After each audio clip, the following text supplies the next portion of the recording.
was a test of the weather radio station KIG 86 Columbus, Ohio, public warning system.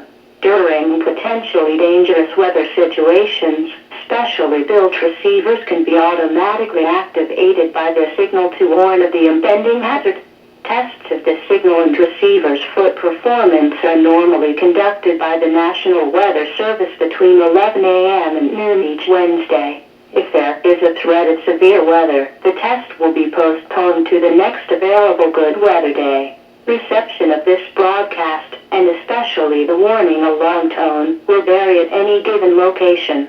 This variability, normally more noticeable at greater distances from the transmitter, can occur even though you are using a good quality receiver in good working order. The warning alarm tone will be activated for hazardous watches and warnings for the following counties: Champaign, Clark, Delaware, Fairfield, Fayette, Franklin, Greene, Hocking, Knox, Licking, Madison, Marion, Morrow, Muskingum, Perry, Pickaway, Pike and Union. This concludes the weekly test of weather radio station KIG 86 Columbus, Ohio.